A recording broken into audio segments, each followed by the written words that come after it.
Hello bitches, hey guys, welcome to a brand new video today. Well, this week Riverdale is on a break. I don't know why, it's been literally 3 episodes. Why isn't it on a break? I feel like there's some like event in America or something that I'm not aware of. But anyways, it's off this week. And I was like, what am I going to do to fill the void? I wasn't even going to do a video. But then I was like, oh my god, I've just been watching Chilling Adventures of Sabrina. Why not do a season 1 review video?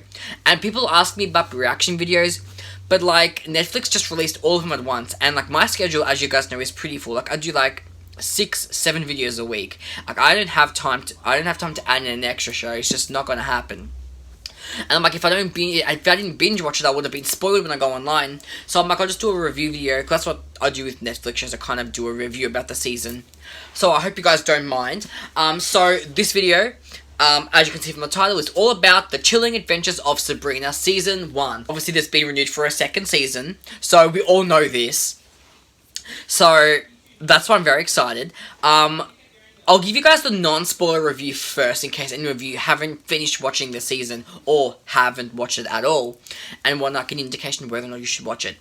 My opinion, I loved it. I was hooked. Okay, so episode 1... I was like into it, but I wasn't like completely sold. Like I wasn't completely hooked, but I always give it like 1 or 2 or 3 episodes to like see if it's any good. So I watched episode 1. It was like okay, it was pretty good, but it wasn't like enough to be like, oh my god, this is amazing. Like it was like a decent pilot. It was like a solid pilot. I watched episode 2 and I was like, by the end of it, I was like, yep, I'm on board. I'm on for the ride. Let's go. Come at me. Give me all the feels. I'm here for this. Let's go. Because I feel like episode 1 and 2 you kind of have to watch together, because it's kind of like a part 1, part 2 kind of thing that sets up everything that's going to happen in the season. So, season 1, I loved it. I loved all the characters. I loved the story. And me, I used to watch the original Sabrina when it was like on TV like years ago. Sabrina the Teenage Witch. And it was like a comedy. So it was like different, but like I love the dark path that the Chilling Adventures of Sabrina went down. Like it was a much more darker version of the original, and I love that. Plus also, Roberto, the guy who produced Riverdale, who produces Riverdale, or like the showrunner for Riverdale, is also the showrunner and the producer or whatever for Sabrina. So I'm like, since I love Riverdale, I know Sabrina's gonna be awesome. And you know what? Didn't disappoint. I was hooked. And you know what? Being on Netflix, having like 10 episodes, but they were like an hour long each. So like, and it was a solid ass season. Like it was so good. My dad got hooked on it. Like my dad was like watching it like the last episode. Like he was hooked as well. Like it's good. Like you have to. Look. This is just me personally, but I got so into it. I got so invested. It was crazy. Never have I really got invested into a show that quickly since probably Shadowhunters Riverdale. But holy damn, like, I was on board. I was like, oh my god, I can't.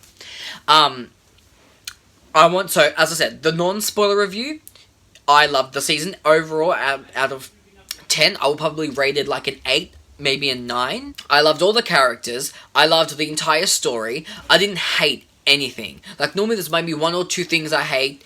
But, like, I don't think I hated anything. Like, I pretty much loved every second. Like, there was nothing.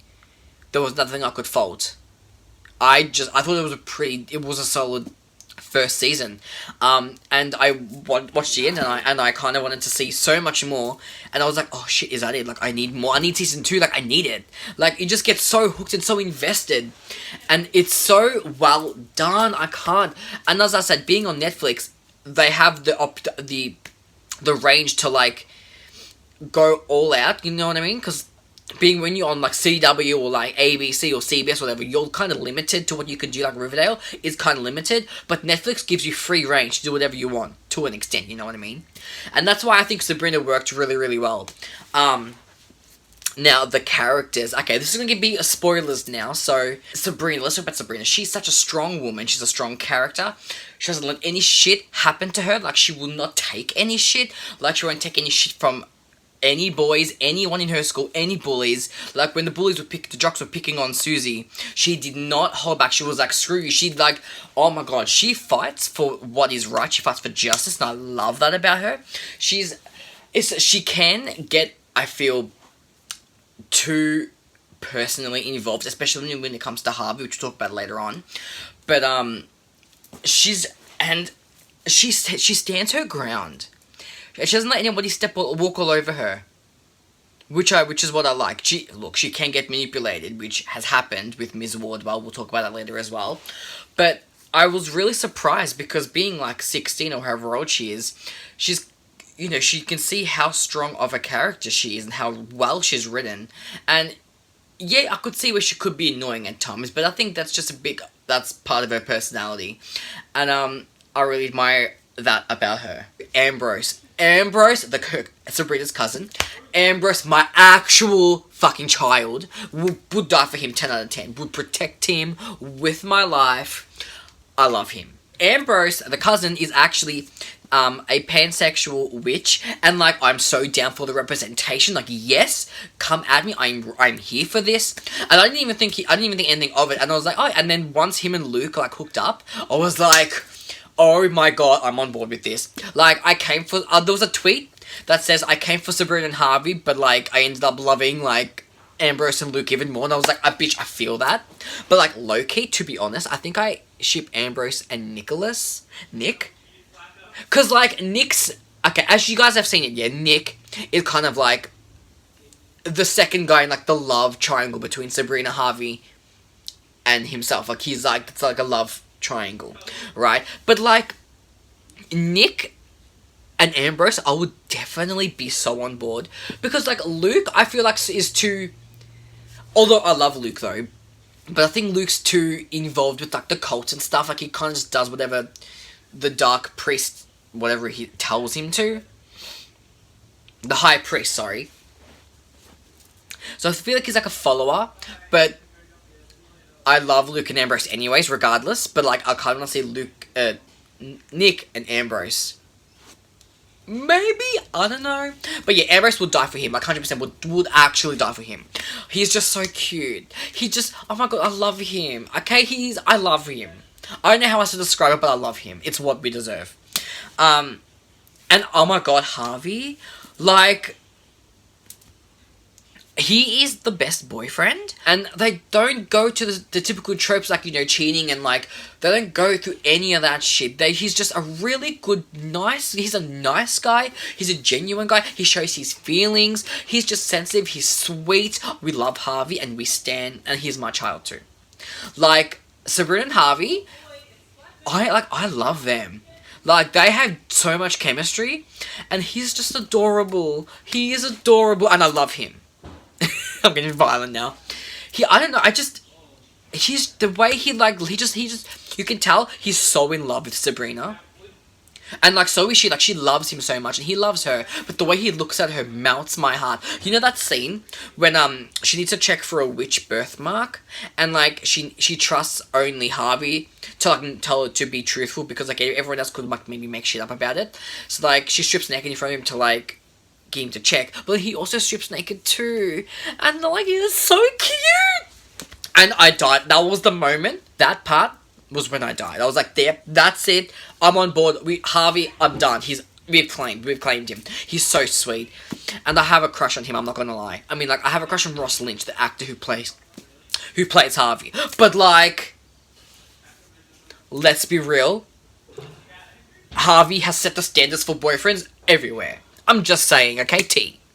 So, and and you know what? I'm glad he wasn't reduced to, like, the boyfriend. Like, he actually had his own storyline. But all the characters did, actually. All the characters had their own storyline. They weren't just there as, like, the boyfriend or the girlfriend. Like, they were there as their own character, and they held their own. Like, I just want to give a shout out to Sabrina's friends, Roz and Susie. Like, oh my god, they were like one of my favorites. They're my children too. Like, they were my favorites, to be honest. They are everything. Like, the amount of representation in this show is incredible. Like, Susie being just Susie, like, it's Susie. There's no labels on her, and I love that. And then we have Roz, who's a person of colour, a POC, and also has, like, a disability. She will be going blind eventually because of a curse that the witch put on her family. But it empowers her. It doesn't hold her back. Like, she embraces it. And I love that about her. Same as Susie. And they have their own storylines throughout this season as well. Like, it's not a lot, but they have their own minor storylines. And they're strong women, and I love that. And it is everything. It's everything. It's everything. I can't. It's just, oh my god, I love it. I love it so much. Aunt Hilda is literally my queen, yeah? Like, I love her. Her personality is just so bubbly, and she's so beautiful. She's so genuine. I love her. Also, Aunt Hilda, right? Aunt Hilda is literally the MVP of season 1, right? Did you see at the end of the season when her, Zelda, Ambrose, and Sabrina all were holding down the fort in the school, doing a spell to keep the red angel thing from, like, coming at everybody. And then so they all, like, disappeared one by one. And then she held down the fort on her own, by the way. Shook, wig snatched, we stand, a legend. All the legends are true. Hilda is the queen, and we stand. She held down that fort so good, we stand. What a queen. What a queen. And she also defended Susie. Even though Susie tried to steal that book at Hilda's workplace. Do you remember that scene? And the jocks were bullying her about it. Oh, what's this, blah, blah, blah. Then she, like, told them, like, she told the jocks off that she, like, spilled the tea on the jocks. Oh my god, I'm living. Aunt Hilda, the MVP of season 1. Thank you for listening. One character is Zelda. Aunt Zelda. But, like, she grows on you. And, like, you could tell that she kind of keeps a barrier between her and everybody else. Like, it's very hard to take this barrier and get to know her, you know what I mean? To kind of get to know who Zelda is. But as the season goes on, slowly these walls come down, and you can see what type of person Zelda really is. And, like, at the end of the season, when the high priest, what's his name? Father Faustus, he finds out his wife is pregnant with twin boys, right? But one of the twins is actually a girl, not a boy, and Zelda knows that he will disown this child, because she's not a boy. So she kidnaps the kid. But, like, I can't blame her, because she knows if she doesn't save this kid, this baby's gonna, like, grow up and be tormented and, like, being shunned and stuff, and, like, Zelda wants to protect her, like she did with Sabrina, in a way. And I love that about her. So, even though she has a rough exterior, Zelda, deep down, she's a softie, she's sensitive too. But she just doesn't show it as much. And the last episode really had a really interesting storyline for Zelda, because after, she's kidnapped one of the twins. There's gonna be, like, a lot of shit happening in season 2, right?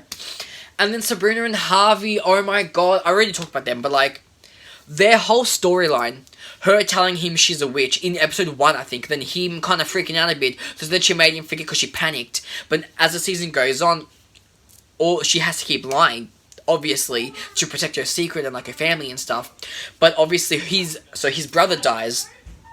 The witches at the academy, not Prudence, the other two bitches, they kill Tommy in the mine, or they kill, like, and, Sabrina actually resurrects Tommy, because she doesn't want to see Harvey go through or grieve. She hates seeing Harvey like this. So she resurrects Tommy, but Tommy's soul and his body are disconnected. And in the end, Harvey has to kill the soulless Tommy, because his soul gets eaten by the soul eater, whatever. And, like, it all culminates into this final scene where Sabrina has to finally tell Harvey the truth of what happened to his brother, like, well, she's a witch and who she is and everything. And finding that out, and he knew that he's like, you told me this before, haven't you? She's like, yeah, I cast a spell on you. Like, he's found out all this information, and he doesn't break up with her. He says, I need some time. Which, of course, can you blame him? He gets all this information. He needs time to just killed his brother. He found that he needs to kill his brother. And then he found that his girlfriend's a witch, and, like, all these supernatural exists, and magic exists, and all this shit's happening. Like, of course this guy needs a moment to poor thing. He needs a second to, like, shut up. He needs a moment to process everything, right? So, like, and he doesn't break up with Sabrina. He's like, I need to just take a moment to take everything in. I just need a break, which I can't blame him. But Sabrina actually ends up breaking up with Harvey at the end of the season, because she signs her name in the fucking book. Okay, so real talk, the teacher, Miss Wardwell, she gets possessed by the mother of all demons, Lilith, right? And we find out that I figured out that she got possessed at the beginning of the season because you can kind of tell. But what you don't know is who possessed her, and you find that out at episode 10, that Miss Wardwell was actually Lilith. Or Madam Satan, whatever she wants to call herself. But you have to commend her. The whole season, so episode 2, I think, Sabrina doesn't sign her name in the Book of Satan, the Book of the Beast, or whatever it's called, because she doesn't want to give away her free will to Satan, and she doesn't want to serve him, which I can't blame. I agree, to be honest. But by the end of the season, Miss Wardwell, Lilith, Madam Satan, does this. She has this whole plan that gets Sabrina down this dark path, like deeper and deeper, like when she makes the Dark Resurrection, when she actually killed one of the witches to do the resurrection, She does all these things to get her down this dark path to eventually have her sign the book, which she does in episode 10. And you gotta commend it to Miss Wardwell. Like, she's a manipulative bitch, but like, her plan was so thought out. She made her go into what's it called? Limbo. Because she did all this shit. Oh my god, she manipulated her so well. What a villain. We gotta commend her. We gotta commend the queen. Like, damn. And then Sabrina obviously signs her name in the book, which kind of turns her, not evil, but different. Which is why she works up with Harvey, because she doesn't put him through any more pain. Her being rich, which I get it, but like, her and Harvey, like, I need them together, right? And I feel like Nicholas is now going to kind of make his move, because now she's full-time at the academy, I think, because she's not. And then her friends, Roz and Susie, just finally, they figure out themselves that she's a witch, and they still accept her, and I love that. But just, oh my god, this whole season, I loved it. I just fell in love. I just got so invested and so hooked in the whole plot of the show. Like, it's just so good. It's so good. And I know I ranted a lot. I hope you've kind of followed along with my rambling, because it's hard when I review the entire season, because I have different things flash back at me, and I'm like, oh yeah, this happened, oh yeah, this happened, and like, it's just, I'm a mess. This whole video is a mess, but thank you for watching anyways. What else do I want to say? Oh, Zelda and Foster's hooking up. Oh, bitch, I kind of saw it coming, to be honest, but like, oh my god, I don't know, I literally loved everything, and Tommy was hot. Loki was really attractive, Tommy, but Harvey has my heart, and the teacher, Mr. Hawthorne, whatever his name is, the principal, what a sexist creep. I'm glad, to be honest, that he died. Also, oh my god, the most important part. They mentioned Riverdale, like, at least 2 or 3 times in the show, right? And there was also a cameo appearance from, wait for it, Ben. Do you remember Ben? The guy who killed himself in episode 301? Or 302? You know Ben and Doily? Doily died, then Ben was in the hospital, and then he ended up jumping out the window. He was in it. In episode 7, bringing pizza to Miss Wardwell. So, like, my theory, was that on purpose? Like, was that cameo appearance before or after he died? Because if it was after he died, then he was obviously a ghost, and it would make sense, because, like, it's a supernatural town. But then that would also beg the question, obviously, Greendale and Riverdale are in the same universe. They have to be. So, on one side of town, you go Riverdale. Then on the other side, you have the supernatural town, which is Greendale, with the witches and everything. Like, are they connected? Like, I don't know. Like, they appear to be separate, but, like, there's one thing to mention Riverdale, but to actually have a character from Riverdale come to Greendale, like, that's not a coincidence, man. That's trippy as shit, yeah? So, I don't know. What do you guys think? Alright. What did you guys think of this review? Or what did you guys think of Season 1 of Sabrina? Let me know in the comments if you have watched it. If you haven't, then I guess you've been spoiled. I guess. So, yeah, oh my god, and Luke told Ambrose he loves him? Like, holy shit. Like, there's a lot of gay in this, and I'm loving it. Sorry, so many things are happening. I'm trying to think of everything that's happened, but like a lot. In 10 episodes, a lot of shit has happened in this show. Like, from where the characters began in episode 1 to where they are in episode 10, especially Sabrina, like, all against the Dark Lord and signing the book, to finally signing the book to save her friends and save the town. Like, holy shit, it's incredible. I'm so glad this series exists. And the representation in this show is incredible. It's amazing. So if you haven't seen it, go watch it because you will not regret it. And that is pretty much my review for this. So I loved it. I can't wait for season 2 to come out. Let me know what you thought about this season in the comments, and I will see you guys tomorrow for another couple of reactions, and I'll see you guys for Riverdale next week when it comes back. Ciao for now. Thank you for watching, guys. Love you. Bye!